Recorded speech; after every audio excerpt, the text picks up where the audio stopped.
ఓం శ్రీ గురుదేవాయ నమః. ఓం సల్లక్షణ సమారంభాం చిదానందేతి మధ్యమాం అస్మదాచార్య పర్యంతాం వందే గురు పరంపరాం. ఓం శ్రీ గురుదేవాయ నమః.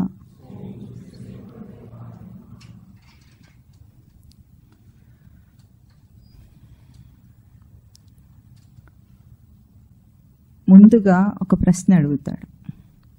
భయపడకుండా నిజాయితీగా సమాధానం చెప్పాలి. మీలో ఎంతమందికి మృత్యు అంటే భయం లేదు? అంటే చావంటే భయం లేదు.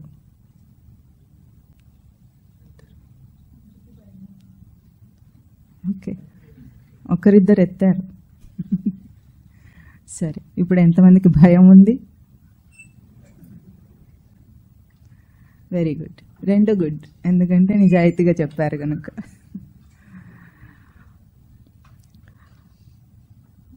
సృష్టిలో ఏ ప్రాణికైనా సరే ఒక్క ఆధ్యాత్మిక జ్ఞానం ఉన్న వ్యక్తికి తప్ప మరణ భయం ఉంటుంది. ఏ ప్రాణికైనా సరే, ప్రాణి అంటే ప్రాణం ఉన్నవాడు, ప్రాణం కలది ప్రాణి. ఏ ప్రాణికైనా సరే మరణ భయం ఉంటుంది. ఎందుకు ఉంటుంది?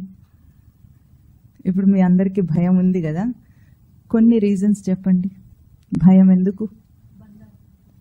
బంధాల కోసం భయం. ఓకే,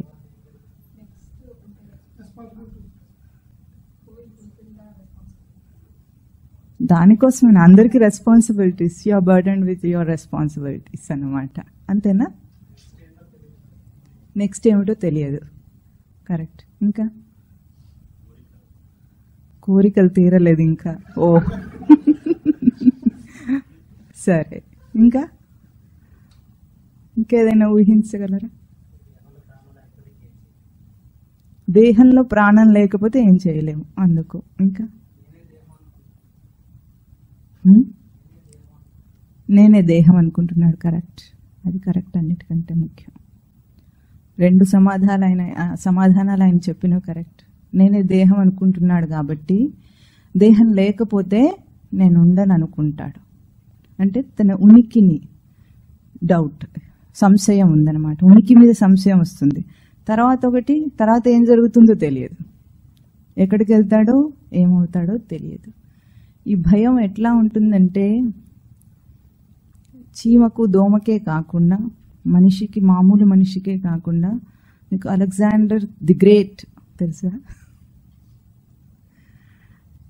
గ్రీక్ దేశ రాజు. ఆయన ఏం చేశారు? ప్రపంచం మీద దండయాత్ర చేసి ప్రపంచాన్ని అంతా కూడా జయించాలని ప్రయత్నం చేశారు. కొద్ది గొప్ప చేశారు కూడా. భారతదేశానికి కూడా వచ్చారు. ఇక్కడ కూడా ఆయన దండయాత్ర ఫలించింది భౌతికంగా. కానీ ఇక్కడ ఆయనకు ఒక ఆశ్చర్యకరమైన విషయం తెలిసింది. ఒక భారతదేశానికి వచ్చినప్పుడు మాత్రమే తెలిసిన విషయం ఏమిటంటే, ఇక్కడ సాధువులు, జ్ఞానులు, సన్యాసులు, వారికంటూ అసలు ఏమీ ఉండదు. వారికి ఏ కోరికలు లేవు, ఏ వసతులు లేవు, ఏది లేదు. అయినా ఇంత సంతోషంగా ఎందుకున్నారు? అది ఆయన సందేహం అన్నమాట. అందుకని నేకెడ్ ఫకీర్ అంటారు కదా. గోచిగూడ పెట్టుకొని తిరిగే సన్యాసులను చూసి చాలా ఆశ్చర్యపోయేవాడట. వీళ్ళకి ఏం లేదు, మళ్ళీ పూట తినడానికి తిండి ఉంటుందో లేదో తెలియదు, గోచిగూడ తప్ప ఇంకేమీ లేదు. బొచ్చ కూడా లేని వాళ్ళు చాలా మంది ఉంటారు. అట్లా ఉన్నప్పుడు కూడా ఎందుకు వీళ్ళు సంతోషంగా ఉన్నారు అని చాలా ఆశ్చర్యపోయి, అది చాలా గొప్ప విశేషం. ఎందుకంటే లోకంలో అన్నీ ఉన్నవాడు కూడా సంతోషంగా ఉండటం లేదు, అతనే లేడు కాబట్టి. ఇప్పుడు వీళ్ళని చూసి వీళ్ళు ఉండటం అనేది ఒక గొప్ప విశేషం కనుక వాళ్ళని తన దేశానికి తీసుకువెళ్ళాలనుకున్నాడు. డయాజనీస్ అని ఒక ఫకీర్, అతన్ని తన దేశానికి తీసుకువెళ్ళాలనుకున్నాడట. తీసుకువెళ్ళాలనుకొని, అంటే సముద్ర తీరంలో డయాజనీస్ కౌపీనం కట్టుకొని పడుకొని చక్కగా ఎండ ఆస్వాదిస్తున్నాడట, సూర్యరశ్మిలో ఆనందంగా ఉన్నాడట. అసలు అతని ఆనందం చూసి, అతని స్వేచ్ఛ చూసి దీనికి ఈర్ష్య కలిగి మా రాజ్యానికి వచ్చేయమన్నట్ట. మీకు ఎటువంటి సదుపాయాలు కావాలో, మీ తపస్సులు చేసుకోవడానికి ఏమేమి వసతులు కావాలో అన్నీ కల్పిస్తానన్నట్ట. వాళ్ళు నవ్వి అన్నీ అక్కర్లేకపోతే కదా, ఏది అక్కర్లేనప్పుడు కదా నేను ఇంత సంతోషంగా ఉన్నాను, నాకు అవేవి అక్కర్లేవు, మేము రాము అన్నట్ట. రామంటే నేను చంపేస్తానన్నట్ట.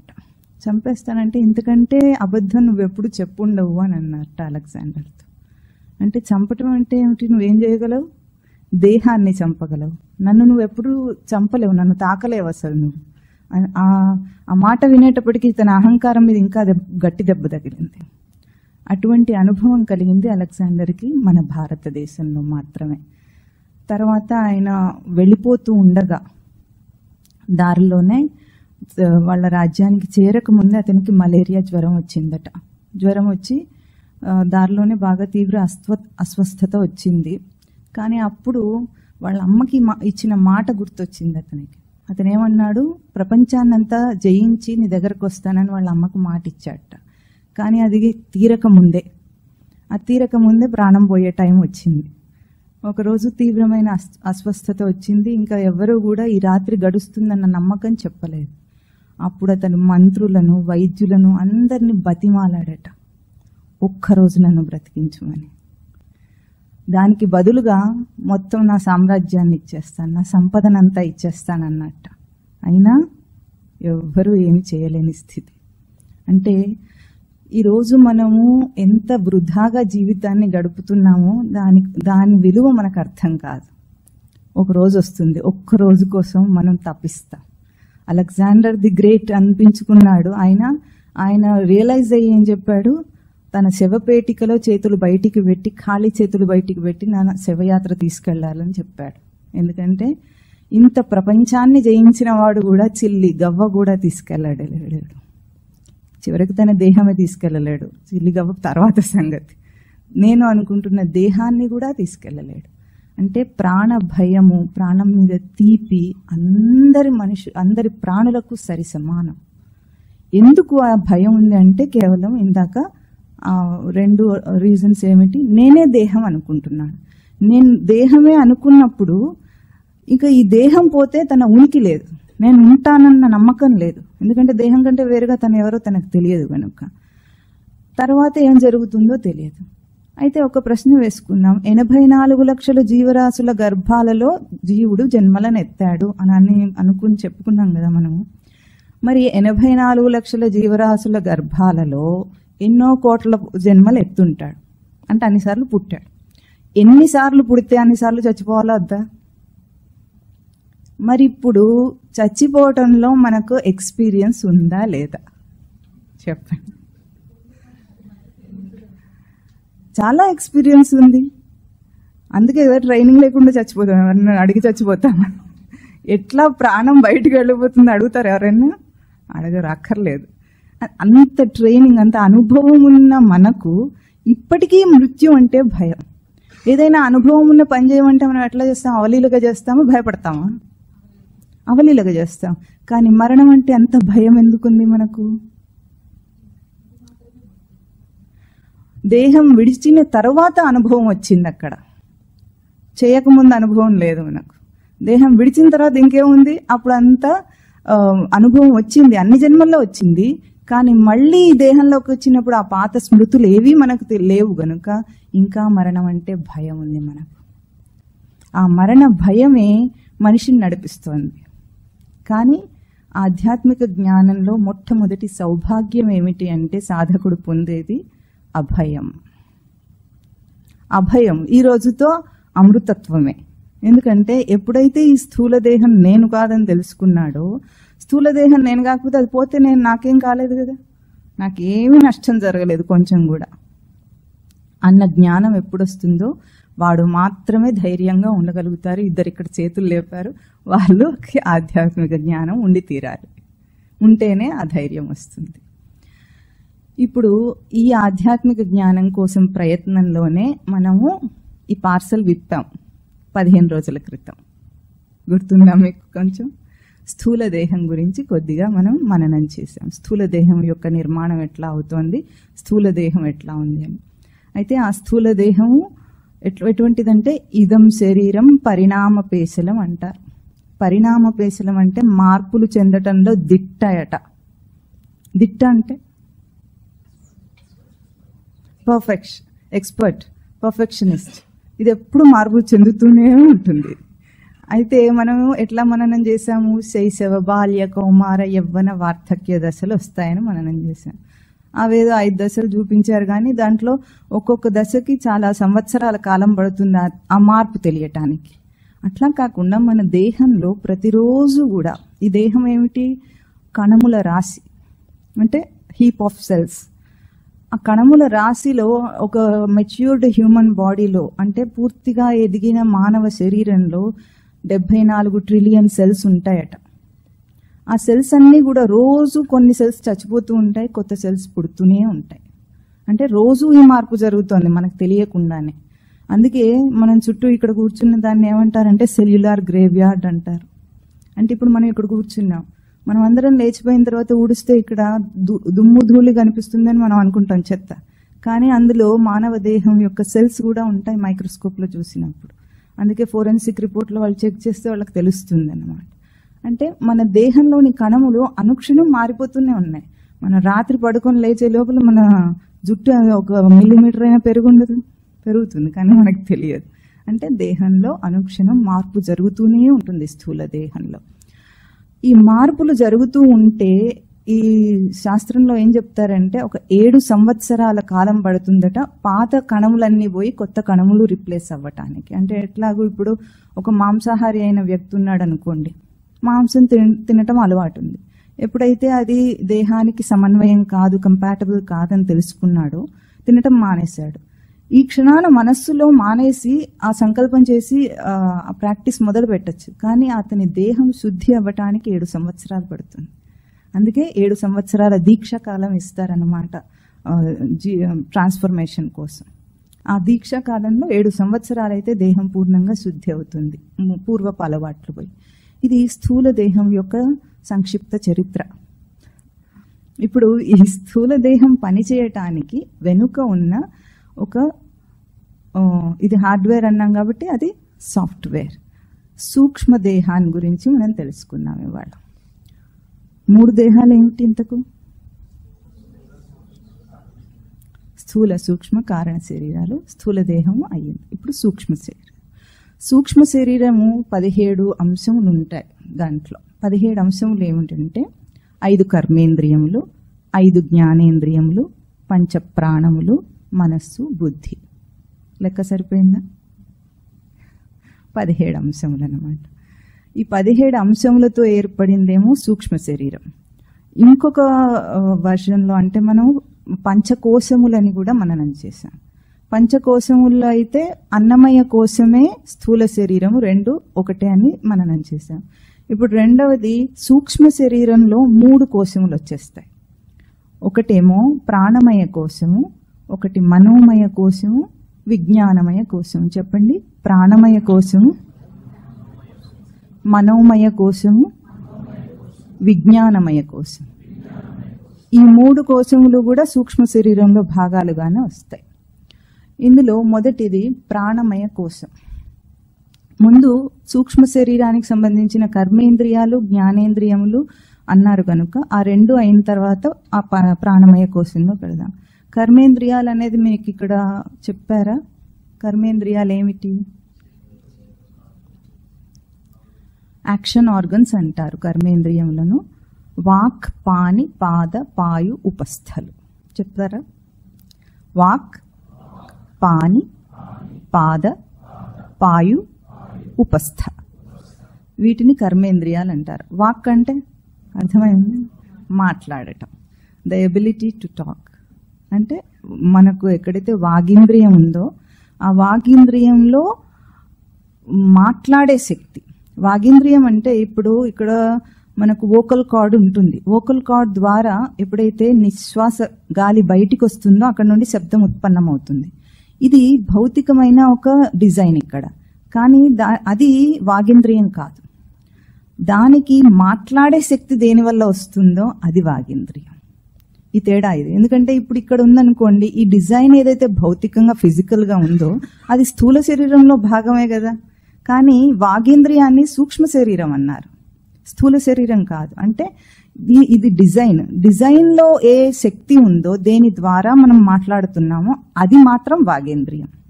అంటే ఒక సూక్ష్మమైనది దాన్ని చూపిస్తారన్నమాట. ఇది ఇక్కడ ఈ మనం మననం చేసే ఒక్కొక్క పదాన్ని కూడా ఇవన్నీ కూడా ఫిజికల్ బాడీని అంటే బయటగా స్టడీ చేసి చెప్పొచ్చు, కానీ ఈ లోపల ఉన్న వ్యవస్థ ఉంది చూసారా, ఈ యంత్రాంగాన్ని స్కానింగ్ లో కానీ ఎంఆర్ఐ టెస్ట్ లో కానీ ఎక్స్రేలో కానీ చూడలేరు, ఫిజికల్ గా డాక్టర్ చెప్పలేడు దాన్ని. ఇది కేవలం మన ఋషులు దర్శనంలో చూసి చెప్పినవి. అంటే ఇది మన దేహం ఏదైతే బ్రహ్మాండం అంతా డిజైన్ ఉందో ఈ దేహంలో కూడా అంత డిజైన్ ఉంది. ఇవన్నీ సూక్ష్మమైన విషయాలు ఏ స్కానింగ్ లో కూడా ఇంతవరకు బయటికి రాలేదు, వాళ్ళకి ఇప్పటికి కూడా తెలియదు చెప్పాలంటే. అంటే ఫిజికల్ గా డిజైన్ తెలుసు వాళ్ళకి, కానీ లోపల ఏ శక్తి పనిచేస్తుందో వాళ్ళకి తెలియదు. కనుక ఆ వైటల్ ఫోర్స్ ఏది ఉందో అది. ఇప్పుడు వాగేంద్రియం అంటే ఎబిలిటీ టు టాక్. పాణి అంటే చేతులు ఈ చేతులు కనిపిస్తున్నాయి. ఈ చేతులు కూడా బయట స్థూలమే, కానీ దీనికి పట్టు విడుపు ఉంది. పట్టుకునే సమర్థత, విడిచే సమర్థత ఏదుందో ఏది ఉండటం వల్ల ఈ చెయ్యి పట్టుకోగలదు. అంటే మనకి ఎప్పుడు అర్థమవుతుందంటే పక్షవాతం వచ్చిందనుకోండి, చెయ్యి ఉంటుంది కానీ చేతికి పట్టు ఉండదు. ఇక్కడ మనకు క్లియర్ గా అర్థమవుతుంది కదా, చెయ్యి ఉన్నా కూడా పట్టు లేదు. అంటే పట్టుకునే సమర్థత వేరు, చెయ్యి వేరు. ఆ పట్టుకునే సమర్థత ఏదో అది పాణి, ఇంద్రియం. ఇంద్రియం అనే శబ్దం ఎప్పుడూ అభౌతికం, నాన్ ఫిజికల్, అది ఫిజికల్ కాదు. ఈ బయట కనిపించేవన్నీ కూడా ఆర్గన్స్ అండ్ ఆర్గన్ సిస్టమ్స్ అనాలి. కానీ లోపల ఇంద్రియం అన్నప్పుడు మాత్రం ద ఎబిలిటీ, దాని సమర్థత ఏదుందో అది అన్నమాట. ఇప్పుడు పట్టు విడుపు చేతికి పాణి, ఇంద్రియం. పాదంలో కూడా అట్లాగే, చూడటానికి అయితే కాళ్లే నడుస్తున్నట్టు కనిపిస్తుంది, కానీ కాళ్ళు నడవలేవు వాటంతట అవి. లోపల ఒక శక్తి ఉంటే అది నడవగలుగుతుంది, అది ప్రాణశక్తి. తర్వాత మనం చేద్దాం. అంటే ఏ శక్తి ఉంటే కాలు నడవగలదో, చేయి పని చేయగలదో అది పాణి, పాదములు. పాయు అంటే ఎక్స్క్రిటరీ ఆర్గన్స్, అంటే మలమూత్ర విసర్జన చేసేవన్నమాట. మలమూత్ర విసర్జన చేయాలంటే కూడా ఒక ఫోర్స్ కావాలి మనకు, అది ఇచ్ఛ అంటారు. అంటే మనకు తెలుస్తుంది అది దాన్ని ఎక్స్క్రీట్ చేయాలి అనే ఇచ్ఛ లోపల కలుగుతుంది. అది కలిగినప్పుడు మనం చేసినప్పుడు దానికి కూడా ఒక శక్తి కావాలి. ఆ శక్తి ఏదుందో అది పాయు ఇంద్రియం. ఉపస్థ ఇంద్రియం కూడా అట్లాగే. ఉపస్థ ఇంద్రియం అంటే జననేంద్రియం అంటే పిల్లల్ని పుట్టించేది, రిప్రొడక్టివ్ ఆర్గన్ కి కూడా ఇప్పుడు వీర్యం బయటికి రావాలంటే పురుషుల్లో దానికి కూడా ఒక శక్తి కావాలి. అంటే ఈ భౌతికమైన ప్రక్రియ వెనుక అభౌతికమైన నాన్ ఫిజికల్ ఒక శక్తి పనిచేస్తుందని చెప్పటం అనమాట. ఈ కర్మేంద్రియాలన్నిటిలో కూడా అట్లాగే, జ్ఞానేంద్రియాలకు కూడా అట్లాగే. జ్ఞానేంద్రియాలు ఏమిటి? సెన్స్ ఆర్గన్స్ అంటాం. శ్రోత్ర, త్వక్, చక్షుర్, జిహ్వ, ఘ్రాణములు. చెప్తారా? శ్రోత్ర, త్వక్, చక్షుర్, జిహ్వ, ఘ్రాణములు. శ్రోత్రం అంటే శ్రవణేంద్రియం, చెవి అంటే బయట ఎక్స్టర్నల్ ఇయర్ కాదు, లోపల దానికి వినికిడి శక్తి ఏదైతే ఉందో అది శ్రవణేంద్రియం. చక్షువు అంటే కంటికి కూడా చూసే, దర్శనం చేసే శక్తి ఏదుందో అది చక్షురింద్రియం అన్నమాట. ఇప్పుడు మనం మామూలుగా ఈ చూపు విషయంలో సైంటిస్ట్ చాలా బాగా అనలైజ్ చేసి చెప్తాడు. చూపు అనే ప్రక్రియ ఎట్లా జరుగుతుందంటే, ఒక ఆబ్జెక్ట్ మీద బయట ఎక్స్టర్నల్ లైట్ పడుతుంది, దాని నుండి లైట్ రిఫ్లెక్ట్ అవుతుంది. ఆ రిఫ్లెక్ట్ అయిన లైట్ ని మన కన్ను గ్రహించి రెటీనా మీద అది ఇన్వర్టెడ్ ఇమేజ్ తీసుకుంటుంది. దాని నుండి రాడ్స్ అండ్ కోన్ సెల్స్ ఉంటాయి, అది కలర్ని ఐడెంటిఫై చేస్తుంది. గ్రాహక నరాల ద్వారా లోపలికి వెళ్తుంది బ్రెయిన్ లో, ఇట్ ఐడెంటిఫైస్ ది ఇమేజ్ అంటాడు. హౌ అంటే చెప్పలేదు, చెక్ చేసి చెప్తున్నాడు వీడు, అంటే మెడికల్ బుక్స్ ని రిఫర్ చేసి చెప్తున్నాడు. Somehow it creates an image అంటున్నాడు. ఆ సంహౌ అనేది ఏదో వాడికి తెలియదు అనమాట. అది ఆ తేజస్సు ఏదైతే దర్శనం చేసే తేజస్సు కంటికి ఉందో, ఆ కంటి అంటే ఇప్పుడు చూడండి, కన్ను ఇప్పుడు మామూలుగా ఉన్నా బయట కన్ను ఇట్లాగే ఉంటుంది. చూపు మందగించింది అనుకోండి, సైట్ అంటాం కదా, అప్పుడు కూడా బయట కన్ను ఇట్లాగే ఉంటుంది. అంటే తేజస్సులో తేడా రావటం అనేది మన ఎక్స్పీరియన్స్ లో మనకు తెలుస్తుంది. అంటే ఇది వేరు, ఇంద్రియం వేరు, చక్షురింద్రియం వేరు అన్నమాట. అట్లాగే శ్రోత్ర, త్వక్ అంటే చర్మం, స్పర్శేంద్రియం. స్పర్శేంద్రియం కూడా అంతే. లోకంలో స్పర్శేంద్రియం చేత మోసపోయే మనము ఎట్లా పనిచేస్తున్నామో ఒకసారి ఆలోచించండి. ఇప్పుడు ఇది మైక్, దీన్ని టచ్ చేశాను, ఏం తెలుస్తుంది? ఇది ఎట్లా ఉందో, దీని టెక్స్చర్, సాఫ్ట్నెస్, హార్డ్నెస్ ఏది ఉందో అది తెలుస్తుంది. ఇక్కడ ముట్టుకుంటే ఇది మెటల్, హార్డ్గా ఉంది తెలుస్తుంది, మనం గుర్తించగలం. ఇది ముట్టుకుంటే మృదువుగా ఉంది తెలుస్తుంది. అంటే మనం ఏమంటున్నాము, మనము ఏది వస్తువుని తాకినప్పుడు, పదార్థాన్ని తాకినప్పుడు మనం దాని యొక్క స్పర్శ చేత దాని యొక్క టెక్స్చర్ని గుర్తిస్తున్నాం అంటున్నాం. కానీ ఒక్క నిమిషం ఆలోచించండి, ముందు మనకేం గుర్తింపబడుతుంది? తన స్పర్శ తనకు గుర్తింపబడిన తర్వాత అది గుర్తింపబడుతుందా, లేకపోతే అదే గుర్తింపబడుతుందా? ఇప్పుడు తనకు స్పర్శ ఉంది కాబట్టి తెలుస్తుంది. స్పర్శ జ్ఞానం లేదనుకోండి, సేమ్ పక్షవాతం వస్తే స్పర్శ జ్ఞానం కూడా ఉండదు కదా, అప్పుడు మనకు తెలుస్తుందా? అంటే మనం ఏది టచ్ చేసినప్పుడైనా ముందు మనం చూసేది మన స్పర్శ జ్ఞానాన్ని తెలుసుకుంటామా, దాన్ని తెలుసుకుంటామా? ఏ ఇంద్రియ ప్రయోగమైనా అంతే, ఇక్కడ స్పష్టంగా తెలుస్తుంది. అంటే మన స్పర్శ జ్ఞానాన్ని మనం ఆనందిస్తున్నామా, దాని యొక్క స్పర్శను ఆనందిస్తున్నామా? అదే స్పర్శ జ్ఞానం పోయిన రోజు మనకు బాగా తెలుస్తుంది, దేన్ని ఆనందించలేం. ఏదొచ్చినా, ఎంత వెల్వెట్ బట్టలు వేసినా, వెల్వెట్ రజాయి కప్పినా మనకేం ఆనందం ఉండదు. ఉంటుందా? యూఫామ్ బెడ్ అయినా, ఏ బెడ్ అయినా, స్ప్రింగ్ ఫిట్ మ్యాట్రస్లు, ఇంకేమైనా మ్యాట్రస్లు ఉన్నా మనకి ఏ స్పర్శ జ్ఞానం ఉండదు ఆ రోజు, ప్యారలైజ్ అయినప్పుడు. అవుతుందా? ఉండదు. అంటే ఈరోజు ఏ స్పర్శ కోసం అంటే మనిషి స్త్రీ పురుష సంగమంలో కూడా స్పర్శను కోరుకొని ఆనందించే మనిషి తన స్పర్శను తాను ఆనందిస్తున్నాడన్న తెలియకుండా మోసపోతాడన్నమాట. అంటే ఇంద్రియ ప్రక్రియలన్నిటిలో కూడా మనం మోసపోతున్నాం. బాహ్యం మీద దాన్ని ఉపయోగించి దాని నుండి ఆనందం వస్తుందని మనం భ్రాంతిలో ఉన్నాం. అందుకే ఇప్పుడు తెలుసుకోవటం, ఎందుకంటే ఈ యంత్రాంగం తెలుసుకుంటే మనం మోసపోకుండా బ్రతకగలుగుతాం. ఇప్పుడు అది తెలియకుండా అంతా బయటిదే అనుకుంటున్నాం, మనకు అన్ని సుఖాలు సౌఖ్యాలు బయట నుండి వస్తున్నాయి అనుకుంటున్నాం. బయట నుండి ఏమీ రావటం లేదు, అన్ని లోపల నుండి వస్తున్నాయి. అది మనం గుర్తించాలి. ఇది ఏ జ్ఞానం అంటే స్పర్శ జ్ఞానం లోపల ఉందో, తెలుస్తుందో, the ability to touch, feel, అది స్పర్శ జ్ఞానం. శ్రోత్ర, త్వక్, చక్షు, జిహ్వ, రసనేంద్రియం అన్నిటికంటే పెద్దగా మోసం చేసేది అది. రసనేంద్రియం అంటే రుచి, నాలుక మీద టేస్ట్ బడ్స్ ఉన్నాయి, మనకు రుచి మొగ్గలు ఉన్నాయి. కాబట్టి మనం చాలా ఆస్వాదించుకుంటూ ఎన్ని రుచులు తింటాం? షడ్రుచులు పేరుకే కానీ మనం తినే షడ్రుచులా? 6 ఏమిటి, 60, 600, 60,000 ఎన్ని తింటారు?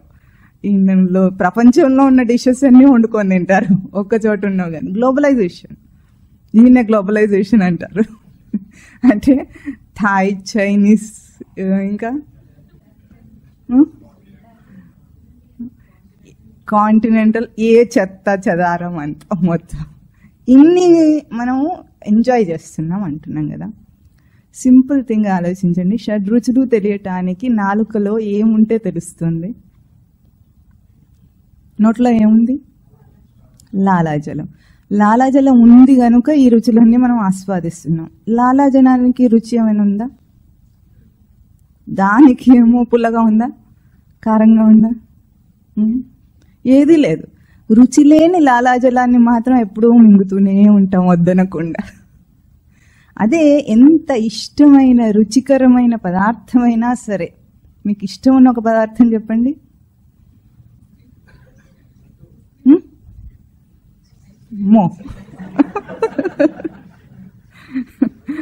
సరే, ఎవరెవరికి ఏదేది ఇష్టమో దాన్ని ఊహించుకోండి.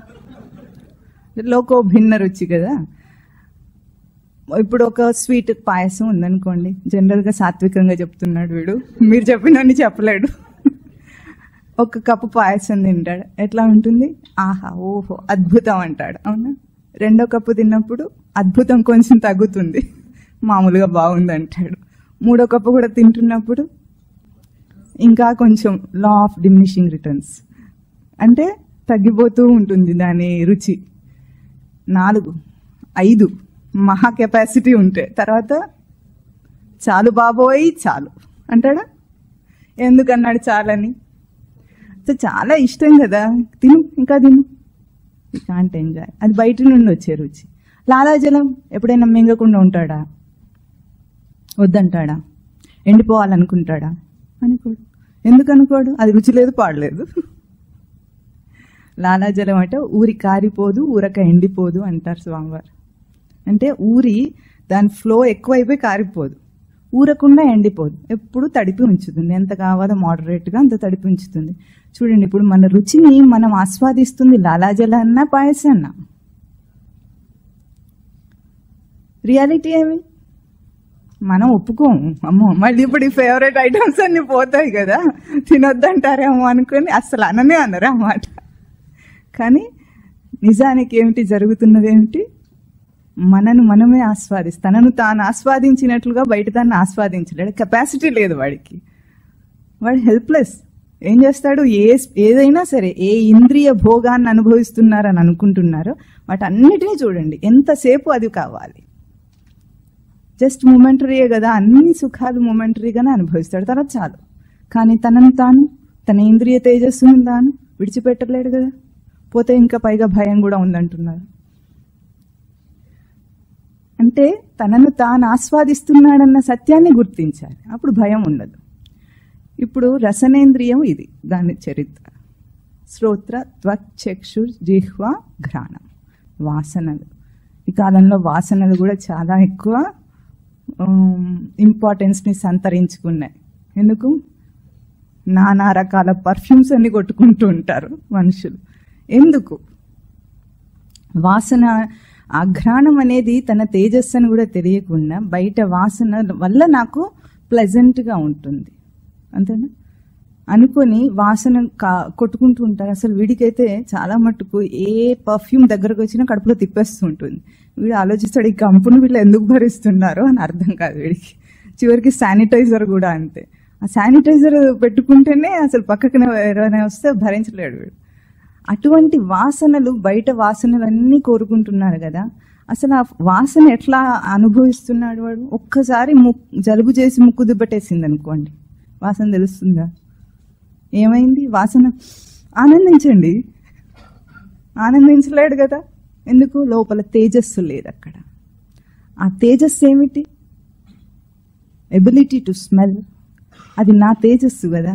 అది తెలియకుండానే బయట వాసనల వల్ల ఆనందం వస్తుంది అనుకొని ఆనందిస్తున్నాడు. యాక్చువల్గా మనిషికి వాసన ఉంటుంది తెలుసా మీకు? వాసన గుర్తించే ఎబిలిటీ లేదు. కుక్క ఎందుకు గుర్తిస్తుంది? కుక్కని మనం వాడుకుంటాం కదా స్పైకి చేయడానికి. అంటే ఒక వ్యక్తిని గుర్తించాలంటే దాన్ని వాళ్ళు వాడిన వస్తువు వాసన చూసి కుక్క గుర్తిస్తుందంటే మనిషికి వాసన ఉన్నట్టే కదా. కానీ ఆ సూక్ష్మమైన గ్రహింపు మనకు లేదు, మానవ జన్మలో లేదు. కానీ మనిషికి వాసన ఉంటుంది. ఆ వాసన కూడా వాడి యాటిట్యూడ్ని బట్టి డెవలప్ అవుతుంది. అది కూడా చాలా సూక్ష్మమైన సైన్స్, దాని తర్వాత ఎప్పుడైనా చెప్పుకుందాం. కానీ అంటే ఈ పంచ జ్ఞానేంద్రియములు, పంచ కర్మేంద్రియములు, ఇవి మన యొక్క తేజస్సు. దేహము, స్థూల దేహానికి లోపలున్న సూక్ష్మదేహపు తేజస్సు. ఇవి కాక పంచ ప్రాణములు అన్నారు. ఇవాళ మనం ప్రాణమయ కోశాన్ని ఇవాళ మననం చేద్దాం. ప్రాణమయ కోశం అంటే ప్రాణం.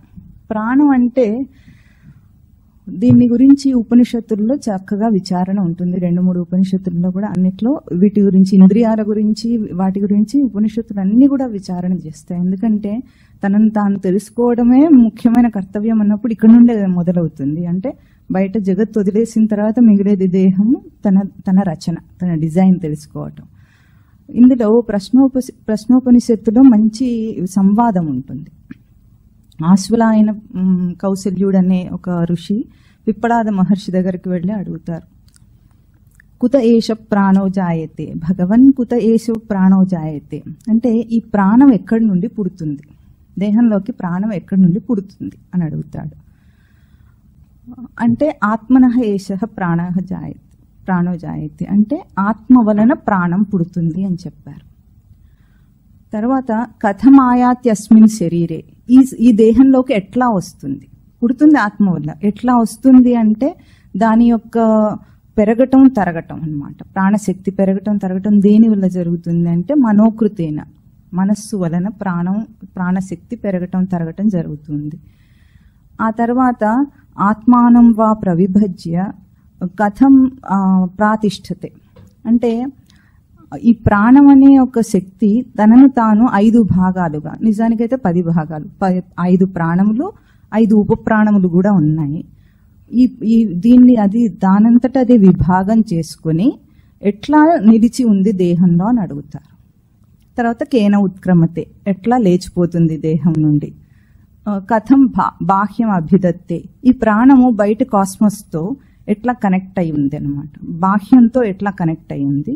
తర్వాత కథం అధ్యాత్మం ఇది, అది అసలైన ప్రశ్న. తర్వాత అది ఇవాళైనా కానీ వచ్చే వారంగానే చెప్పుకుందాం. ఆధ్యాత్మికం ఏమిటి ఆ ప్రాణంలో ఇంతకు, అది అసలైన ప్రశ్న. ఈ 6 ప్రశ్నలు కూడా అడుగుతాడు ఆ మహర్షి, పిప్పలాద మహర్షిని. ఇక్కడ మనము చూడవలసింది ఏమిటంటే, ఇందాక ఏదైతే ఎబిలిటీ ఉందో ఇంద్రియానికి అన్నామో అది దేని వల్ల నడుస్తోందంటే ప్రాణశక్తి వల్ల అన్నారు. ఈ ప్రాణములో 5 ఏమిటంటే ప్రాణము, అపానము, వ్యానము, ఉదానము, సమాన వాయువులు అని అంటారు దీన్ని. అయితే వాయువు అన్నంత మాత్రం చేత కూడా ఇది గాలి అనుకోకూడదు, కేవలం గాలి కాదు ఇది. వాయువు అంటే భౌతికంగా మనకు కనిపిస్తుంది అని అనుకుంటాం, గాలి వీచింది అంటాం చూడండి. ఆ గాలి వీచింది ఆ వాయువులో లాంటిది కాకుండా ఇది ఒక వైటల్ లైఫ్ ఫోర్స్. ప్రాణశక్తి అంటే ఒక సూక్ష్మమైన శక్తి లోపల ఉంది. ఈ ప్రాణవాయువు ఇన్ని 5 రూపాలలో దేహంలో సంచరిస్తుందట. మొదటిది ప్రాణవాయువు అంటే ఇది హృదయానికి పై భాగంలో ఉంటుంది. శ్రోత్ర చక్షు ముఖనాసికాభ్యాం అంటారు. అంటే ముఖ్యంగా మనకి ఇది గుర్తించగలిగేది ఎక్కడ, మనకు ప్రాణం పోయింది అంటాం, మనకు బాగా అలవాటైన పదం కదా. ప్రాణం పోయిందంటే ఏం చూస్తాం, ముక్కు దగ్గర వేలు పెడితే శ్వాస ఆడుతుందో లేదో చూస్తాం. అంటే ముఖ్యమైన గుర్తింపు ఏమిటి మనకు, జీవుడు బ్రతికున్నాడంటే శ్వాస ఆడుతోంది, ఇది ప్రాణవాయువు. అంటే ఉచ్ఛ్వాస నిశ్వాసలు నిరంతరము జరుగుతూనే ఉంటాయి. ఈ ఉచ్ఛ్వాస నిశ్వాసలు జరిగేదే ప్రాణవాయువు. ఇది ఎప్పుడు కూడా దేహం నందు అంటే తల్లి గర్భం నుండి బయటికి వచ్చిన మొదటి శ్వాస మళ్ళీ దేహం విడిచే చివరి శ్వాస అంటారు. తల్లి గర్భంలో 2 విశేషాలు ఏమిటంటే, గర్భస్థ శిశువుకి 2 రెస్పాన్సిబిలిటీస్ ఉండవు తన మీద. తనకి ఏమిటి, శ్వాస అక్కర్లేదు, తల్లి శ్వాసనే తన శ్వాస, హాయిగా శ్వాస పీల్చుకోవచ్చు. తిండి అక్కర్లేదు, తల్లి తిన్న ఆహారం నుండే శక్తి వస్తుంది. కానీ బయటికి రాగానే ఈ 2 తన మీద భారం అన్నమాట. దేహానికి మొట్టమొదటి శ్వాస ఆడాలి, లేకపోతే బ్రతకడు. అందుకే పిల్లలు ఏడవకపోతే ఏం చేస్తారు, కొడతారు. ఏడిస్తే అంటే బాలానం రోదనం బలం అంటారు. వాడికి ఏడిపే అప్పుడు మనస్సు నుండి ఇంకో ఎమోషన్ లేదు కాబట్టి ఏడుపు ద్వారా ఆ శ్వాస యాక్టివేట్ అవుతుంది అన్నమాట. ఇది ప్రాణశక్తి అంటారు. అంటే ఉచ్ఛ్వాస నిశ్వాసల్లో ఏ గాలి ఆడుతుందో, ఏ వాయువు సూక్ష్మమైన రూపాన్ని ఊహించుకోవాలి. గాలి అంటే బయట లాంటి గాలి కాదు, అది ప్రాణశక్తి అంటారు.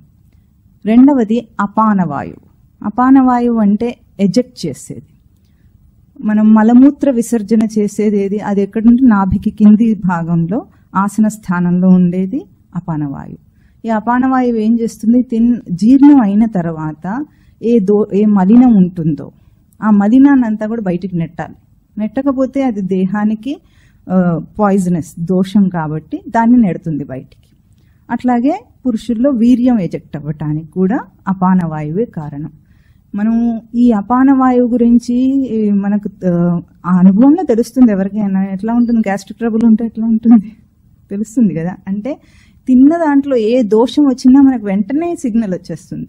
ఆ సిగ్నల్ ద్వారా మనకు చెప్పేస్తుంది అనమాట, తిన్నది సరిగా లేదు అని చెప్తుంది. అంటే జీర్ణం చేయటానికి సరిపడలేదు, జీర్ణం అవ్వటం లేదు, లేదా జీర్ణం అయినా కూడా దాన్ని వెంటనే బయటికి నెట్టాలి.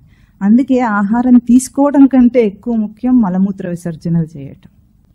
ఈ కాలంలో వీడు విన్నాడు తెలియదు, సాఫ్ట్వేర్ కంపెనీస్లో అందరట మంచినీళ్ళు తాగకుండా ఉంటారు. ఎందుకంటే వాళ్ళు వేసుకునే బట్టలు మలమూత్ర విసర్జన చేయడానికి కూడా కంఫర్టబుల్గా ఉండవట.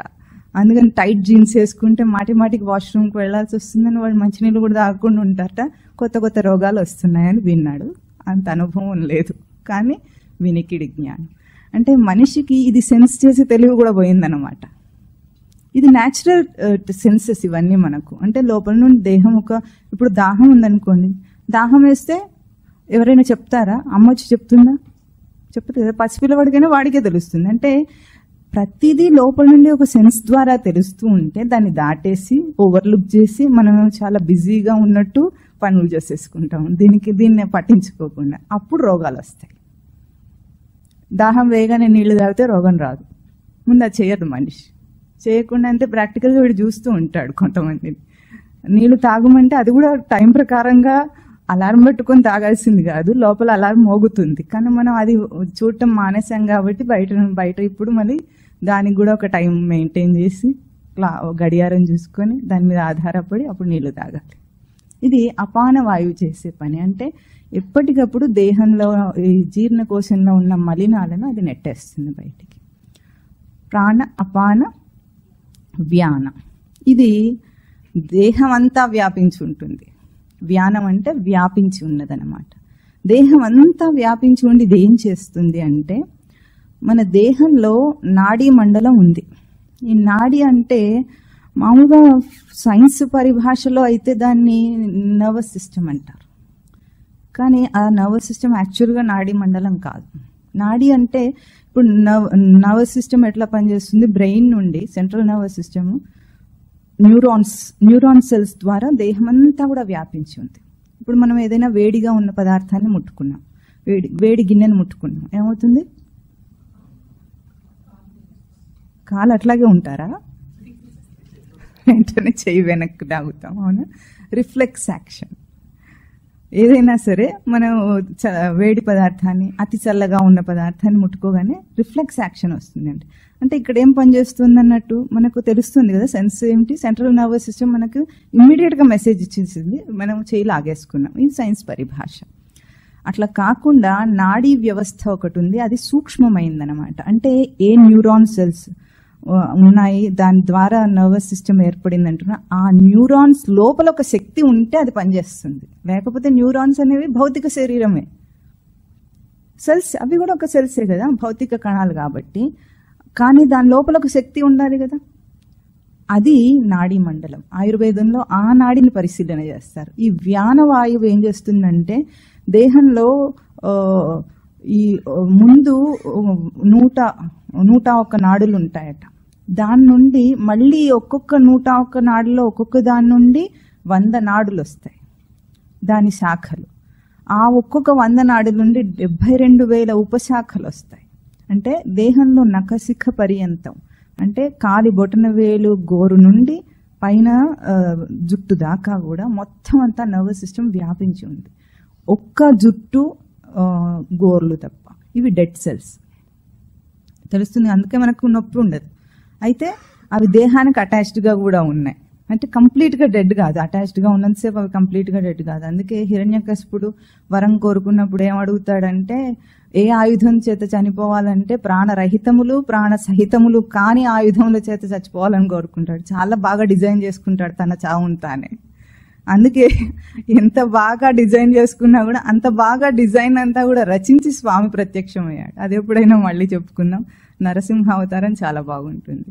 అంటే ప్రాణరహితములు కాదు, ప్రాణ సహితములు కాదు, అవి మినహాయించి మిగతా దేహం అంతా కూడా ఈ నాడీ మండలంలో వ్యానవాయువు వ్యాపించి ఉంది. వ్యాపించి ప్రతి ఇంద్రియ కదలికకు, అంటే ప్రతి అంగములు అవయవములు కదలటానికి, ఇప్పుడు చేయి కదలాలనుకోండి, వ్యానవాయువు సరిగ్గా సంచరిస్తేనే చేయి కదులుతుంది. ఎక్కడైనా దానికి ఆటంకం, దాని సంచారమునకు ఆటంకం కలిగిందనుకోండి, అక్కడ మనకు నొప్పి వచ్చేస్తుంది. దీన్ని వీడి స్వానుభవంలో అనుభవించాడు. ఒక 3 సంవత్సరాల క్రితం వీడికి కుడి భుజం నొప్పి వచ్చింది. దాన్నేమో సైన్స్ పరిభాషలో ఫ్రోజన్ షోల్డర్ అన్నారు. అంటే అసలు మూమెంట్ ఉండదు, చాలా విపరీతమైన పెయిన్ ఉంటుంది అన్నమాట. అయితే ఎంఆర్ఐ టెస్ట్ కూడా చేస్తారు కదా, డాక్టర్ దగ్గరికి వెళ్తే టెస్టే చేస్తాడు. చేసినా కూడా దాంట్లో పెద్దగా కారణం చూపించలేదు వాళ్ళు.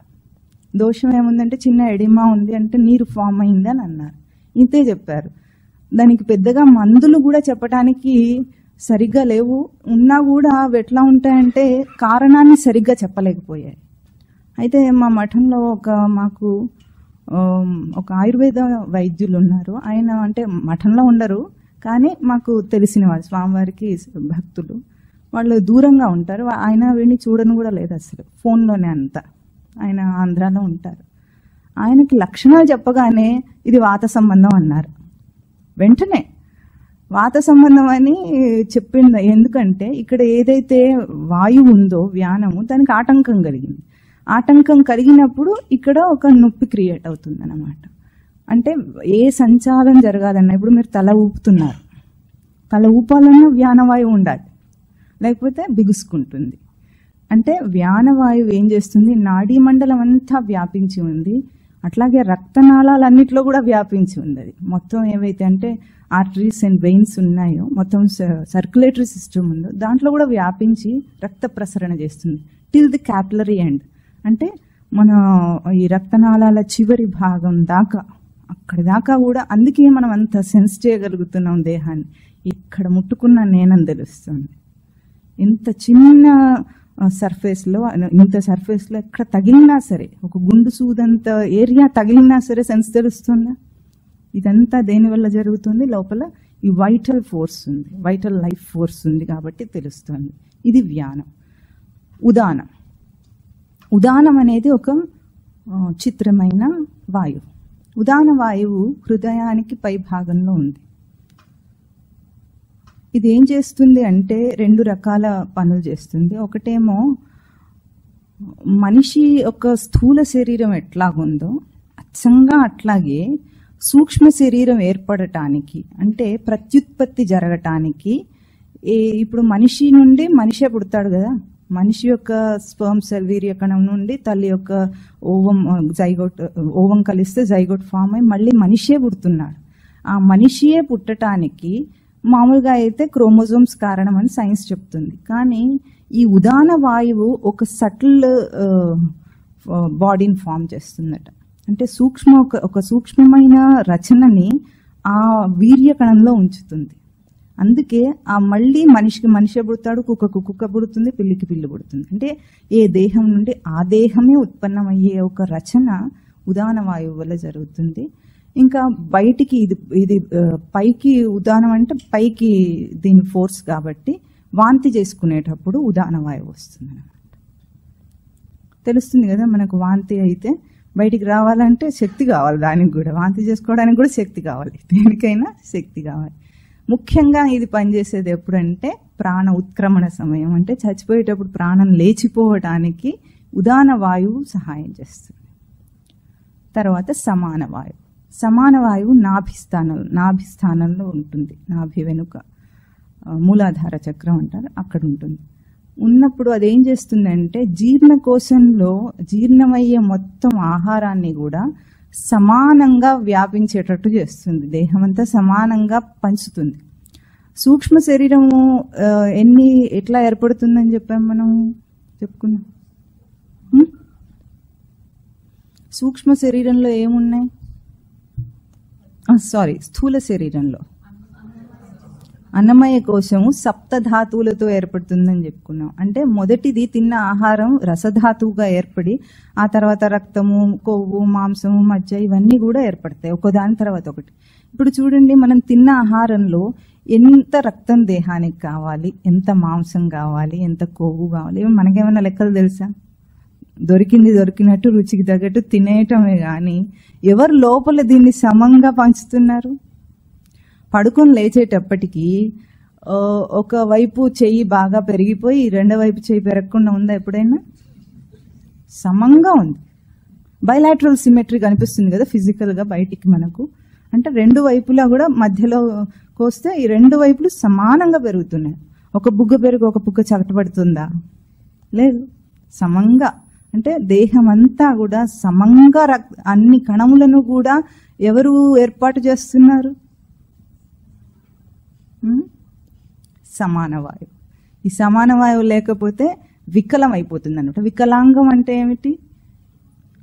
సమం అంటే క్షమ అవైకల్య అని, వికలం కానిది అని అర్థం, వికలం కానివ్వనిది అది, అందుకు సమాన వాయువు. అదే వికలాంగులు అంటే అర్థం ఏమిటి? ఒక అంగం వికలం అయిపోయింది అనమాట, అక్కడ గ్రోత్ సరిగ్గా లేదు, తల్లి గర్భంలోనే అనుకోండి, అక్కడ సరిగ్గా పెరగకపోతే అది వికలాంగులు అంటాం మనం. ఇప్పుడు మనం అట్లా కాకుండా ఎంత చక్కగా చక్కగా డిజైన్ చేసినట్టు ఉంటుంది. దానికి ఎదుగుదల కూడా సమానంగా ఉంటుంది కానీ అసమానంగా ఉండదు. ఇది చేస్తుంది సమాన వాయువు. ఇది పంచప్రాణముల స్టోరీ. ఈ పంచప్రాణములకి ఇంకా కూడా పంచ ఉపప్రాణములు కూడా ఉన్నాయి కానీ అవి అంతే ఇప్పుడు మనకు ఇంకా సూక్ష్మంగా తెలుసుకుంటే చాలా ఉంటుంది లోపల వ్యవస్థ. ఇంతవరకు దేహాన్ని అర్థం చేసుకోవడానికి మనకు సరిపోతుంది. ఇప్పుడు ఈ సూక్ష్మ శరీరం యొక్క ఈ యంత్రాంగం అంతా తెలుసుకున్నందువల్ల మనకు వచ్చే లాభం ఏమిటి?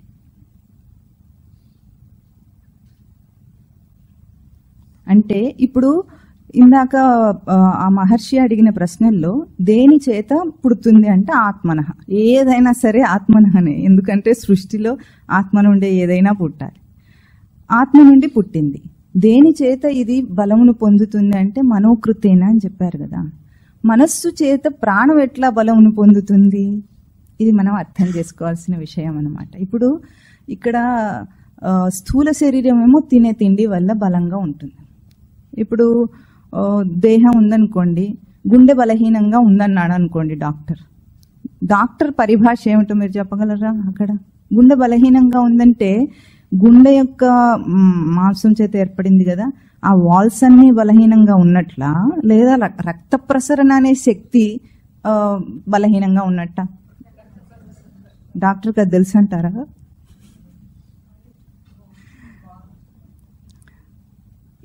డాక్టర్కి అది తెలియదు. ఎందుకంటే గుండెకి బలంగా ఉండాలంటే ఆహారాన్ని ఏదైనా బలం ఇచ్చే ఆహారం తినమని అన్నాడు అనుకోండి, అది గుండె యొక్క భౌతిక ఆకారానికే బలం ఇస్తుంది. కానీ ఏ శక్తి లోపల వ్యాన శక్తి ఉండి సర్క్యులేషన్ చేస్తుందో ఆయనకు దాని గురించి ఏం తెలియదు. ఏ స్కానింగ్లోనూ అది బయటికి రాదు, తెలియదు వాళ్లకు. ఇప్పుడు ఆ ప్రాణశక్తి దేహంలో ఎట్లా బలమును పుంజుకుంటుంది?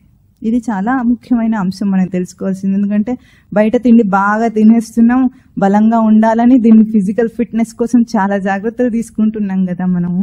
మరి ఫిజికల్ ఫిట్నెస్ సరిపోతుందా మనిషి పనిచేయటానికి? సరిపోవట్లేదు. అందుకే మనోకృతైన మనస్సు ద్వారా ప్రాణం శక్తిని పొందుతుందట. ఎట్లా పొందుతుందో కొన్ని ఉదాహరణలు మననం చేద్దాము. మీకు ఎక్స్పీరియన్స్ ఉంటే, ఎవరైనా కొత్తగా పసిపిల్లవాడు ఉన్నాడు అనుకోండి, తెలియని మీకు అంతగా పరిచయం లేని పిల్లవాడు, ఒక 3 సంవత్సరాల పిల్లవాడు, 2 సంవత్సరాల పిల్లవాడు, మీరు ఎత్తుకోవడానికి ప్రయత్నం చేస్తారు. చేసినప్పుడు మనం అంటే నచ్చింది అనుకోండి, కొంచెం నచ్చిన బంధం ఉన్నవాడైతే వచ్చేస్తాడు. రాకపోతే మనం ఇట్లా లాగుతాం, వాడేం చేస్తాడు? మనకంటే బలంగా వెనక్కి లాక్కుంటాడు. అవునా? మనం చేయబట్టుకుంటే వెనక్కి లాక్కుంటాడా లేదా? వాళ్ళ అమ్మ దగ్గరికి గట్టిగా లాగేసుకుంటాడు. అంత శక్తి వాడికి ఉందా? ఫిజికల్గా అంత బలం ఉంటుందా వాడికి? కానీ వాడు లాగేసుకుంటాడు. ఇప్పుడు ఎప్పుడైనా ఒక మనిషి వెనుక మీ వెంట ఎవరైనా తుపాకీ వెంట పెట్టుకుని వెనుక పరిగెడుతున్నారు అనుకోండి, మీరు ఎట్లా పరిగెడతారు? ఒలింపిక్లో పరిగెత్తినట్టు పరిగెత్తుతారట, ఒలింపిక్లో రేస్లో. అంత శక్తి ఎక్కడి నుండి వస్తుంది? మామూలు అప్పుడు ఇక్కడ నుండి కాస్త అక్కడ నడుమంటేనే చేతగాని వాడు ఆ భయంలో ఎట్లా పరిగెత్తేస్తాడు? బతకాలి అంతే, భయం అనే ఒక ఎమోషన్ వచ్చింది, దాని వెనక పరిగెత్తుతున్నాడు.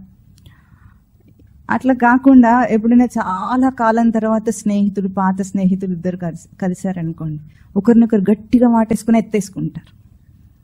60-70 కిలోల దేహాన్ని కూడా చటుక్కుని ఎత్తేస్తాడు. ఎట్లా ఎత్తగలడు? ఒక ప్రియుడు ఉన్నాడు అనుకోండి, ప్రియురాన్ని ఇట్లా ఎత్తేసి గిర్రున తిప్పేస్తాడు. సినిమాల్లో అనుకోకండి, చేయగలడు. ఆ ప్రేమ అన్న ఎమోషన్లో ఉన్నప్పుడు చేయగలడు, పెళ్ళైన తర్వాత చేయలేడు. పెళ్లికి ముందు మాత్రమే చేయగలడు. ఎట్లా చేస్తున్నాడు? ఇవన్నీ ఎట్లా జరుగుతున్నాయంటారు? అంటే అదే వ్యక్తికి ఒక గ్యాస్ సిలిండర్ ఎత్తమనండి, ప్రియురాన్ని ఎత్తినవాడిని ఎత్తలేడు. అమ్మో కుయ్యో మొర్రో అంటాడు. ఎత్తుతాడా? ఎత్తలేడు. కానీ 60 కేజీల అమ్మాయిని మాత్రం చటుకుని ఎత్తేస్తాడు. అట్లాగే ఇంకొక స్ట్రాంగ్ ఎమోషన్ ఎట్లా ఉంటుంది? భక్తిలో ఉపవాసాలు చేస్తారు చాలా మంది. ఎన్ని రోజులు ఉపవాసం చేసినా వాళ్ళకి నీరసం రాదు. ఎప్పుడైనా గమనించారా? చాలా అవలీలగా చేసేస్తారు. అదే ఆ పూట ఎప్పుడైనా తిండి దొరక్క మనిషి ఎక్కడైనా ఇరుక్కుంటే ఒక్క పూటకి వాడికి నీరసం వస్తుంది. కానీ ఈ భక్తి అనే ఎమోషన్లో ఎంత శక్తి వచ్చింది! వారం రోజులు చేస్తారు, నవరాత్రులు చేసేవాళ్ళు ఉంటారు, 40 రోజులు చేసేవాళ్ళు కూడా ఉంటారు. ఎట్లా ఈ శక్తి అంతా వస్తుంది మనిషికి? ఇది జస్ట్ మనస్సు అనుకోవటం మాత్రం చేతనే వస్తుంది. అంటే మనస్సులో ఒక స్ట్రాంగ్ ఎమోషన్ ఉన్నప్పుడు ప్రాణశక్తి వస్తుంది తనకు.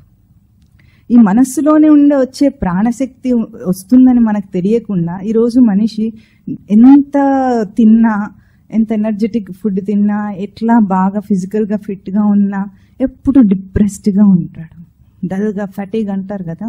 ఎందుకు అట్లా ఉంటుందంటారు?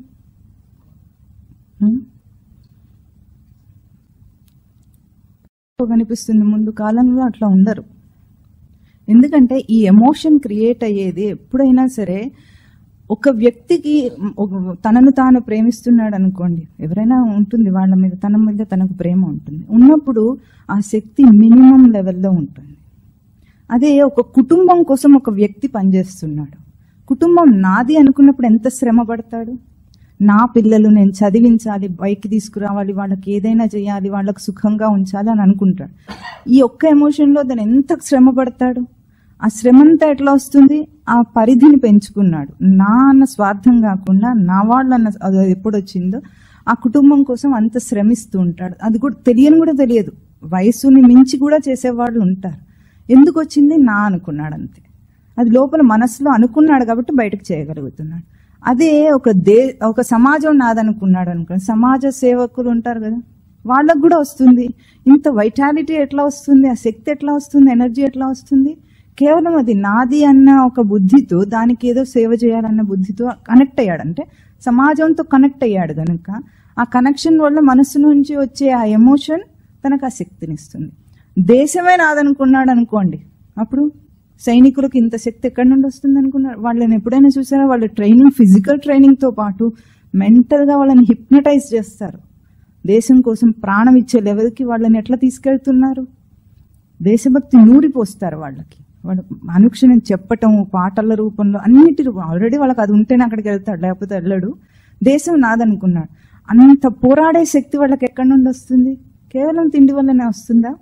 రాదు. అంటే ఈ వైటల్ ఎనర్జీ ఏదైతే ఉందో, ప్రాణశక్తి లోపల ఉందో, ఇవన్నీ కూడా ఎమోషన్స్ నుండి క్రియేట్ అవుతున్నాయి.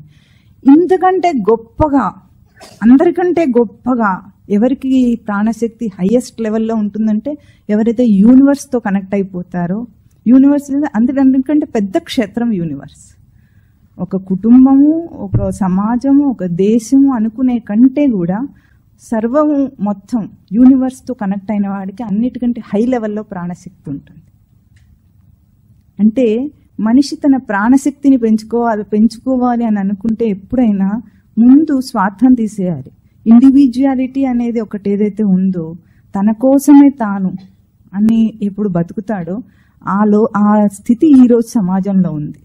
ఎవరిది వాడు చూసుకుంటాడు తప్ప పక్కవాడిని పట్టించుకునేవాడే ఉండడు. పూర్వకాలం ఎట్లా ఉండేది? పక్కింటి వాళ్ళు వచ్చి ఏదైనా సహాయం చేసేటట్టు ఉన్నారు. ఇప్పుడు పక్కింట్లో ఎవరుంటారో కూడా తెలియదు. ముందు సహాయం పక్కన పెట్టండి, మొత్తం ఫేస్బుక్లో దీంట్లో అందరూ ఫ్రెండ్స్ ఉంటారు వాళ్ళకి, కానీ పక్కింట్లో ఎవడుంటాడో వీడికి తెలియదు. పక్క గదిలో పిల్లలు ఏమవుతున్నారో తల్లిదండ్రులకు తెలియదు. భార్య ఏం చేస్తుందో భర్తకు తెలియదు. భర్త ఏం చేస్తున్నాడో భార్యకు తెలియదు. ఎవరి ప్రపంచంలో వాళ్ళు బతుకుతున్నారు. అప్పుడు ఈ ప్రాణశక్తి అనేది ఎమోషన్సే లేకపోతే ఇది రానే రాదు. అయితే ఈ ఎమోషన్స్ ఉండాలా అంటే ఒక లెవెల్ వరకు ఉన్నప్పుడు, దాన్ని బంధం చేసుకోకుండా ఉన్నప్పుడు, అంటే వసుధైక కుటుంబం అని సన్యాస దీక్షలో మొదటి అన్నమాట వాళ్ళకి ఇచ్చేది ఏంటంటే వసుధైక కుటుంబం. ఒక కుటుంబం నాదనుకుంటే ఈ కనెక్ట్ అయినప్పుడే ఇంత శక్తి లోపల నుండి వైటాలిటీ వస్తుంది. అప్పుడు అది పూర్తిగా ఈ విశ్వమంతా నాదే అని అనుకున్నప్పుడు ఎట్లా ఉంటుంది? విశ్వమంతా కూడా ప్రాణశక్తి వ్యాపించి ఉంది. అదే ఆ 5వ ప్రశ్నలో కథం బాహ్యం అభిదత్తే అని అడిగాడు. అంటే ఈ బయట కాస్మస్ కి ఎట్లా కనెక్ట్ అయింది ప్రాణం అనేది అడిగినప్పుడు దాని సమాధానం ఏమిటంటే సూర్యరశ్మి ద్వారా అని చెప్తారు. సూర్యరశ్మిలో ఎనర్జీ ఏదైతే ఉందో దాంట్లో కూడా అది జడం అంటున్నాం మనం. అయినా కూడా పంచమహాభూతాలు అన్నీ కూడా మనలాగా జీవరూపంలో లేకపోయినప్పటికీ కూడా సృష్టి యొక్క రచన, డిజైన్ని చక్కగా నిలుపుకుంటాయి. అంటే ఒక జీవుడిగా ఒక ఇండివిజువాలిటీ లేదు, అయినా పంచమహాభూతాలు అన్నీ కూడా ఎట్లా సృష్టి ఏది రచించిందో, ఆత్మ నుండి ఏ శక్తి వచ్చిందో దాన్ని ఎట్లా యథాతథంగా నిలుపుకుంటాయి. అందుకే ప్రకృతి నుండి శక్తి వస్తుంది మనకు. ఈ ప్రాణము ఆ ఎనర్జీతో కనెక్ట్ అయి ఉంటుంది. అంటే సూర్యరశ్మిలోని ప్రాణశక్తి మనలో ఉన్న ప్రాణశక్తితో కనెక్ట్ అయి ఉంటుంది. అది భూమిలో, నీటిలో, బయట వాయువులో కూడా, ఈ నాలుగింటిలో కూడా ప్రాణశక్తి కనెక్ట్ అయి ఉంటుంది. అందుకే మనిషి ప్రకృతికి దగ్గరగా ఉన్నప్పుడు ప్రాణశక్తి పెరుగుతుంది. ఒకటి మనస్సు యొక్క భావాలు. మనం మనోమయ కోశం ఎప్పుడైతే మళ్ళీ తర్వాత మననం చేస్తామో అప్పుడు తర్వాత మనోమయ కోశానికి ప్రాణమయ కోశానికి ఉన్న సంబంధం వల్ల స్థూల దేహం ఎట్లా బాధింపబడుతుందో అది కూడా అర్థమవుతుంది మనకంటే. మనకు వచ్చే రోగాలు బయట నుండి వచ్చేవి కాదు. ఈరోజు మళ్ళీ లైఫ్ స్టైల్ డిజీజ్ అని రకరకాల పేర్లు పెట్టుకుంటున్నారు వీళ్ళు. అవన్నీ దేనివల్ల వస్తున్నాయి? సైకోసోమాటిక్ రిలేషన్షిప్ ఉంది దేహం అంటే. ఒకటేమో అభౌతికము, ఒకటి భౌతికము. ఈ రెండు కలిసి పనిచేస్తున్నందువల్ల ఈ శక్తి మన మనస్సు ద్వారా మనం ఇచ్చే ఈ శక్తి ద్వారానే మనకు వచ్చే రోగాలన్నీ ఉంటాయి చాలా మటుకు. మిగతా ఫిజికల్గా ఉండేవి ఉంటాయి, అవి కూడా బయట అలవాట్ల వల్లనే వస్తుంటాయి. అంటే ఇక్కడ మనం చెప్పుకుంటుంది ఏమిటంటే, ఎప్పుడైతే రచనను తెలుసుకుంటాడో, రచన తెలిసిన వాడు ఎట్లా పనిచేస్తాడు, దాంతో తెలిసిన వాళ్ళలాగా పనిచేస్తాడు. సింపుల్ కదా. తెలియకపోతే అర్థం కాకుండా అయోమయంగా పనిచేస్తాడు. అంటే ఇప్పుడు మనం ఇక్కడ చేస్తున్న ప్రయత్నంలో రెండు ఉన్నాయి. ఒకటేమో రచనను తెలిసి దాన్ని వాడుకోవటం, ఇంకొకటి నేను అనే గుర్తింపు మనకు ఉందో. మనకు నేనంటే ఏం తెలుసు అందరికీ? దేహమే. ఇంతకంటే లోపలికి వెళ్ళలేకపోతున్నాం. ఎప్పుడైతే ఇది తెలుసుకుంటాడో, ఇది నేను కాదు అని తెలుసుకున్నప్పుడు దానికి వచ్చేదాన్ని హ్యాండిల్ చేయగలుగుతాడు. ఇప్పుడు ఒక డాక్టర్ ఉన్నాడు అనుకోండి, ట్రీట్మెంట్ ఇవ్వగలుగుతాడు. ఎందుకు ఇవ్వగలుగుతాడు? పేషెంట్ కంటే వేరుగా ఉన్నాడు కాబట్టి అర్థం చేసుకొని ఇస్తాడు. యాక్చువల్గా పేషెంట్కి ఏమో అనుభవంలో తెలుస్తుంది బాధ, పీడ. కానీ వాడు పీడను అనుభవిస్తున్నాడు కాబట్టి వాడిని వాడు ట్రీట్ చేసుకోలేడు. ఇన్ కేస్ డాక్టర్ అయినా కూడా తెలియకపోయినా. ఇప్పుడు ఆ అనుభవము పెయిన్ లేదు డాక్టర్కి పెయిన్ లేదు, కానీ ట్రీట్మెంట్ మాత్రం ఇవ్వగలడు. ఎందుకు ఇవ్వగలడు అంటే దానికంటే వేరుగా ఉన్నాడు కాబట్టి. అదే వీడైపోతే బాధపడిపోతాడు. అంటే ఎవరైనా డాక్టర్ సొంత భార్యకు కానీ సొంత పిల్లలకు సర్జరీ చేయాలంటే చేయగలుగుతాడా? ఇప్పుడు అటాచ్మెంట్ వస్తుందో దాంతో మనం దాన్ని హ్యాండిల్ చేయలేం. అటాచ్మెంటే బంధం. అటాచ్మెంట్ వల్లనే మనం ఏది హ్యాండిల్ చేయలేకపోతున్నాం. ఇప్పుడు మనము దేహాన్ని హ్యాండిల్ చేయాలన్నా, లోపల ఇంకా మొత్తం వ్యవస్థ తెలుసుకోవాలన్నా, హ్యాండిల్ చేయాలంటే దానికి అన్అటాచ్డ్గా ఉండాలి. ముందు దాన్ని వేరు చేసుకోగలగాలి, అది అర్థం చేసుకోవాలి మనం. ఇప్పుడు స్థూల దేహము నేను కాదు అని మనము పోయినసారి మననం చేసినప్పుడు తెలుసుకున్నాం. ఎందుకు? స్థూల దేహమే నేనైతే వచ్చే అవాంతరం ఏమిటి? స్థూల దేహానికి destiny death, the only destiny. కాబట్టి ఆ మరణం అనేది నేను అనుభవించాల్సి వస్తుంది. అందుకే స్థూల దేహం నేను కాదు అని బాగా తెలుసుకోవాలి. ఎందుకు? అది కేవలం ఒక హార్డ్వేర్ లాగానే పనిచేస్తుంది, కానీ దాన్ని వాడుకుంటున్నాం, ఒక పరికరం, టూల్. అదొక టూలే. కానీ నేను కాదు అని ఎప్పుడు అర్థమైందో, మరి లోపల పనిచేయించేది ఎవరు ఇప్పుడు అంటే, ఇప్పుడు మనము సూక్ష్మదేహాన్ని అర్థం చేసుకున్నాం. సూక్ష్మదేహంలో ఒక భాగాన్ని అర్థం చేసుకున్నాము, ప్రాణమయ కోశం. అంటే వైటల్ లైఫ్ ఫోర్స్ని మనం అర్థం చేసుకున్నాం. ఇప్పుడు ఈ వైటల్ లైఫ్ ఫోర్స్ కూడా నేనా కాదా అని డిసైడ్ చేసుకోవాలి. ఎందుకంటే ఎమోషన్స్ వల్ల ఇది పనిచేస్తుంది అన్నప్పుడు, ఎమోషన్స్ ప్రాణం కాదు కదా, మనస్సు వేరే ఉంది. ఆ మనస్సు యొక్క ఆట చాలా విచిత్రమైంది. మనోమయ కోసం చాలా ఎలాబొరేట్గా మననం చేయొచ్చు. ఎందుకంటే సృష్టిలో ఆడించే ఆట అంతా దాందే, మనస్సుదే మొత్తం అంతా రోల్. కాబట్టి మనోమయ కోసం వచ్చినప్పుడు మనం అర్థం చేసుకుంటాం. ఇప్పుడు మనం అర్థం చేసుకుంటుంది ఏమిటంటే, ఈ స్థూల దేహమే సత్యం అనుకొని లైఫ్ లాంగ్ మనం దీనికే కేటాయిస్తున్నాం. మీరు 24 అవర్స్లో 24 గంటల్లో మీరు చేసే అన్ని పనుల్లో ఏ ఒక్క పన్నా స్థూల దేహం కోసం కాకుండా ఉందా? ఒక్కటి. Very good. ఇంకా ఆలోచన దేని గురించిన ఆలోచన? దేని గురించి? ఎటువంటి విషయాల ఆలోచన? స్థూల దేహ సంబంధితమే కదా. నేను, నా పిల్లలు, నా కుటుంబం, నా కంపెనీ, నా పని, అన్ని. ఇవన్నీ దేనికి సంబంధించిన విషయాలు? ఒక్కటన్నా ఏదన్నా ఉందా? ప్రార్థన వదిలేసి మెడిటేషన్ అయితే ఉంది, అది చేసే వాళ్ళకండి, చేయరు కదా అందరూ. గ్యారంటీ మీలాంటి వాళ్ళు చేసేది అది. దాని ప్రస్తావన తీసుకురావడానికి అడుగుతుంది. అంటే ఒక కామన్ మ్యాన్ 24 hours లో కూడా ఒక్క విషయం అంటే ఒక్క విషయం కూడా ఈ స్థూల దేహానికి సంబంధించింది కాకుండా చేయటం లేదు. ఎవ్రీథింగ్ బయట అన్ని సమాజ సేవ చేసిన స్థూల దేహాలకే గాని వాడు సమాజంలో ఇంకా ఆధ్యాత్మిక జ్ఞానాన్ని బోధించడానికి ఏం చేయట్లేదు కదా. అంతా అదే. ఆ పిక్చర్ మరణంతో ముగుస్తుంది, అందరికీ తెలిసిన సత్యం. అంటే మనం ఎంత వృధా చేస్తున్నాం మన ప్రాణశక్తిని, మన వైటాలిటీని అంతా కూడా వదిలిపోయే దాని మీద వెచ్చిస్తున్నాం మనం, మొత్తం కాలం, బలం, ధనం అన్ని. అంటే దాని వృధాతనం తెలుసుకోవడానికి ప్రశ్న చేశాం. ఇప్పుడు వాళ్ళిద్దరు చెప్పినట్టు మెడిటేషన్, ప్రార్థన. నిన్న ఫ్యాక్టరీలో పూజ అన్నారు ఒక ఆవిడ. ఆ పూజ కూడా ఎట్లా చేస్తారంటే మనుషులు, పూజ అనేది భక్తితో చేస్తే అది గొప్ప శక్తి. గొప్ప శక్తిని ఎట్లా వాడుకుంటారు? మీ చుట్టూ ఉన్న మనుషుల్లో వీడికైతే తెలిసి 90% మంది అందరూ కూడా ఈ స్థూల దేహానికి సంబంధించిన జీవితం కోసం కావలసిన వసతులు, కోరికలు తీరడానికే పూజ చేస్తారు. అవునా కాదా? చెప్పండి. 90% పీపుల్. ఒక 10% ఉంటారు మహానుభావులు, వాళ్ళకో నమస్కారం. ఇప్పుడు దేవుడి దగ్గరకు వెళ్ళి కూడా, అంటే భగవంతుడనే ఒక శక్తిని నమ్మినప్పటికీ కూడా అప్పుడు కూడా ఏం చేస్తారు? కోరికల భక్తి. అది ఎట్లా ఉంటుంది? పూజ, వ్రత, నోము, యజ్ఞ, యాగాది క్రతువులన్నీ కూడా దేనికోసం చేస్తారు? కోరికల కోసం. ఆ కోరికలన్నీ కూడా ఈ దేహానికి సంబంధించిందే ఉంటాయి, కానీ మిగతా ఏవి ఉండవు. ఉంటాయా? 90% అట్లాగే ఉన్నాయి. అక్కడ కూడా ఒక విచిత్రం ఏమిటంటే అది ఒక పూజ అనాలా, బిజినెస్ డీల్ అనాలి, అంతే కదా. ఇప్పుడు హిందువుల్లో చేసే 90% మంది బిజినెస్ చేస్తారు, కానీ వాళ్ళు పూజ చేయటం లేదు. తెలుసుకోవాలి, అది తప్పు కాదు. వీడికేం కావాలని ఆక్షేపణ చేయట్లేదు, వాళ్ళకు కూడా అంతరాత్మక అందరికీ తెలుసు. ఎందుకంటే ఒక్క కొబ్బరికాయ కొడతాడు స్వామివారు. చాలా హాస్యంగా చెప్తారు దీన్ని. వారానికి ఒక కొబ్బరికాయ కొడతాడట. ఆ కొబ్బరికాయకి ఎన్ని అడుగుతాడు? సంకల్పం తెలుసా మీకు ఎవరికైనా? గుళ్ళో సంకల్పం చదువుతారు తెలుసా? ఏమిటి? క్షేమ, స్థైర్య, విజయ, అభయ, ఆయు, ఆరోగ్య, ఐశ్వర్య, అభివృద్ధ్యర్థం, ధర్మ, అర్థ, కామ, మోక్ష, చతుర్విధ ఫల పురుషార్థ సిద్ధ్యర్థం. ధమ్ ధమ్ ధమ్ అంటాడు. ఇన్ని కావాలి. ఇన్ని అట్ ద కాస్ట్ ఆఫ్ ఒక్క కొబ్బరికాయ 25-30 రూపాయలు ఉంటుంది. అది కూడా వారానికి ఒక్కసారి కొట్టి. ఇంకా హాస్యంగా ఏం చెప్తారంటే, గుడికి వెళ్ళి కొబ్బరికాయ కొట్టిన తర్వాత ఏం తెచ్చుకుంటాడు? ఒక చిప్ప వెన్నెక్కి తెచ్చుకుంటాడు అంట.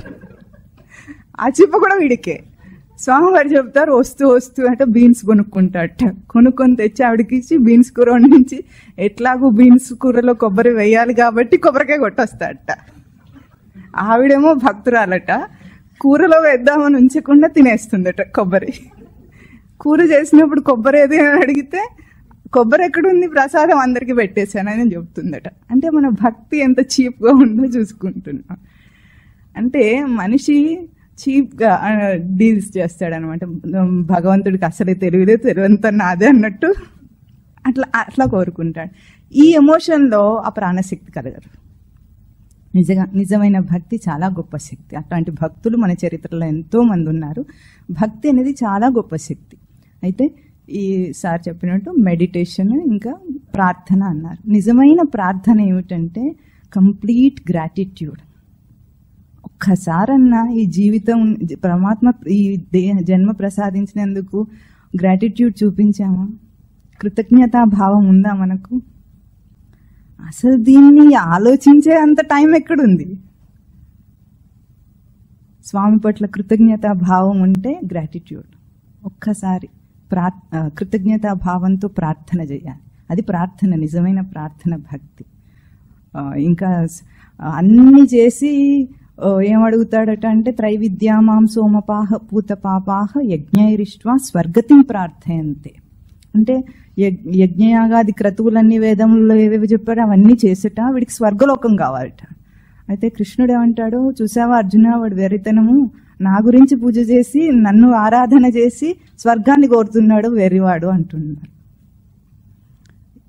స్వామిని అడగడు, నువ్వు కావాలి స్వామి అని అడగడు, అడగకుండా స్వర్గాది లోకాలు కావాలంటట. అవన్నీ నశ్వరమే కదా. ఆ బ్రహ్మ భువనాల్లోకా పునరావర్తిన, ఏ లోకాలకు వెళ్ళినా మళ్ళీ ఈ మర్త్యలోకంలోకే రావాలట. అంటే మనం చేసే ఏ ప్రయత్నంలో కూడా మన ప్రాణశక్తిని పెంచుకునే ప్రక్రియ మనం ఒకటి చేయటం లేదు. చెప్పొచ్చింది ఏమిటంటే, అక్కడ మనకు లోపల నుండి ఏ ప్రాణశక్తి వస్తుందో దాని విలువ తెలియకుండా ప్రవర్తిస్తున్నాం. కనుక ఇప్పుడు ఇక్కడ ముందు గుర్తించాల్సింది ఏమిటి? స్థూల దేహం నేను కాదు, సూక్ష్మదేహం కూడా నేను కాదా అనే విచారణ సూక్ష్మదేహం మొత్తం అంతా విచారణ చేసిన తర్వాత మనకు అర్థమవుతుంది. అంటే మనోమయ కోశము, విజ్ఞానమయ కోశము, అవన్నీ కూడా మనం మననం చేసిన తర్వాత వాటి రెండింటి యొక్క మధ్యలో ఉన్న బంధం ఎట్లా ఉందో తద్వారా మనము జీవిస్తున్నాం ఎట్లాగో అది నేను కాదు, అవునా కాదా తెలుస్తుంది తర్వాత. అంటే ఇది ఇంట్రోస్పెక్షన్ ఎట్లా ఉందంటే బయట నుండి విచారణ చేస్తున్నాం. ఏది నేను అనుకుంటున్నాడో అక్కడ నుండి మొదలు పెట్టాం. అది నేను కాదని తెలుసుకుంటే భయాలు గీయాలు ఏముండయి. అందుకే మొట్టమొదట ఆధ్యాత్మిక సాధనలో పొందేది అభయం. ఈ రోజు నుండి అందరూ అమృత స్వరూపులు, నో డౌట్. అవునన్నా కాదన్నా, నమ్మినా నమ్మకపోయినా, గుర్తించినా గుర్తించకపోయినా ప్రతివాడు అమృత స్వరూపుడే. మరణం అనేది లేనే లేదు. మరణం దేహానికి, బాడీ అసోసియేట్ అయింది, డిసోసియేట్ అవుతుంది అంతే. ఇది తెలుసుకోవడానికే మనం ఇప్పుడు ఈ యంత్రాంగాన్ని తెలుసుకుంటున్నాం. అసలు ఇది కదా పిల్లలకు నేర్పించాల్సింది. వాడి గురించి వాడికి ఏం చెప్పకుండా చెత్తంతా నేర్పిస్తారు. ఇటువంటి విజ్ఞానము మనకు అవసరం. ఈ రోజుకు మనం ఏం తెలుసుకున్నాము? సూక్ష్మ శరీరంలో ఒక ప్రాణమయ కోశం అనే అంశాన్ని తెలుసుకున్నాము. ఇప్పటికే చాలా టైం దాటిపోయింది.